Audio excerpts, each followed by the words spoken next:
Assalamualaikum warahmatullahi wabarakatuh, sobat-sobatku sekalian. Pada video kali ini kita akan kembali melanjutkan pembahasan terkait dengan syarat khusus pendaftaran rekrutmen bersama BUMN tahun 2025.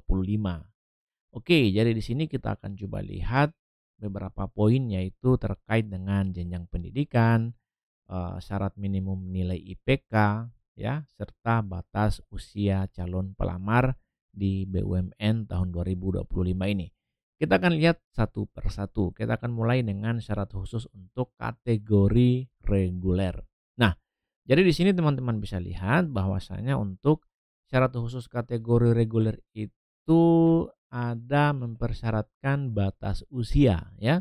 Mempersyaratkan batas usia, minimum IPK dan nilai, serta jenjang pendidikan juga ada beberapa yang bisa mendaftar di sini. Nah, untuk jenis rekrutmennya sendiri dibagi menjadi dua, ya. Di sini ada fresh graduate dan ada experience hire. Artinya untuk yang berpengalaman. Untuk fresh graduate ada jenjang pendidikan SMA SMK, D3, D4 S1 serta S2. Untuk SMA SMK minimum nilainya itu 75 skala 100 dan batas usianya adalah 25 tahun dihitung berdasarkan apa namanya? Dihitung per 7 Maret 2025, ya. Jadi kalau lewat dari 7 Maret 2025 itu enggak masuk kategori lagi. Jadi kalau teman-teman yang tamatan SMA tapi usianya masih di bawah 25 tahun atau 24 tahun sekian bulan itu masih bisa mendaftar di jenjang pendidikan SMA. Kemudian untuk D3, ya, D3 ini kalau kita perhatikan minimum IPK-nya itu 3,0 dari skala 4, ya. Nah, sedangkan batas usianya 27 tahun.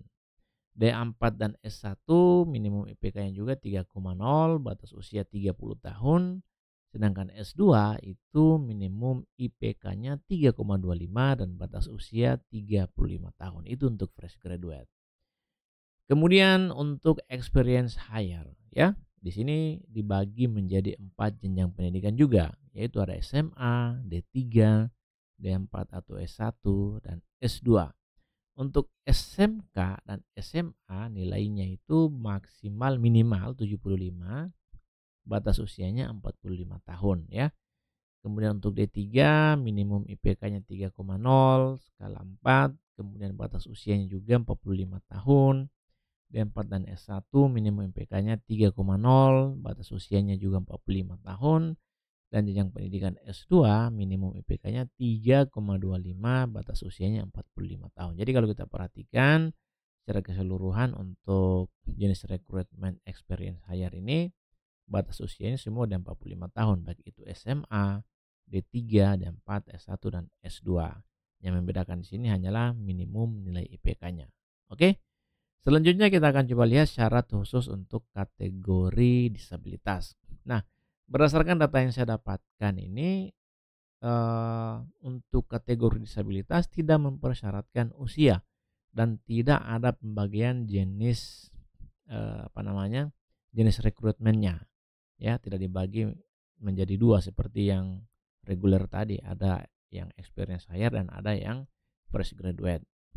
Untuk jenjang pendidikannya juga hanya 3 untuk yang disabilitas, yaitu hanya ada SMA SMK, D3, D4 dan S1. Tidak ada S2 di kategori disabilitas. Untuk minimum nilainya bagi teman-teman yang jenjang pendidikannya di SMA atau SMK itu 60 minimal. Bagi teman-teman yang lulusan D3, nilai minimum IPK-nya 2,50. Ini lebih rendah dibandingkan dengan syarat bagi teman-teman kategori reguler. Sedangkan untuk jenjang pendidikan D4 dan S1 minimum IPK-nya juga 2,50.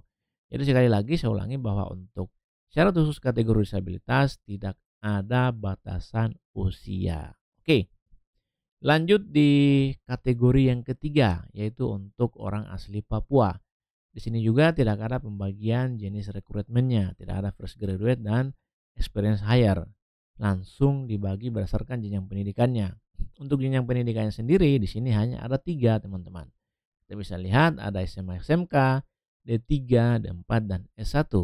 Untuk SMA minimum nilainya itu 60, D3 2,50 untuk nilai IPK-nya, D4 S1 nilai minimum IPK-nya 2,50. Oke. Jadi teman-teman silakan perhatikan syarat-syarat khususnya ini. Mudah-mudahan teman-teman tidak keliru dalam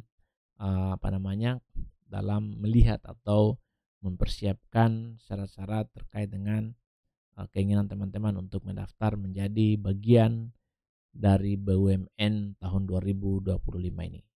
Oke, saya kira itu saja yang bisa saya sampaikan pada video yang singkat ini. Mudah-mudahan bermanfaat bagi teman-teman sekalian. Jika teman-teman memiliki pertanyaan, silakan tuliskan di kolom komentar. Kita akan coba diskusikan bersama-sama. Akhir kata saya ingin mengucapkan wabillahi taufiq wal hidayah. Wassalamualaikum warahmatullahi wabarakatuh. Salam dari saya dosen swasta dan terima kasih.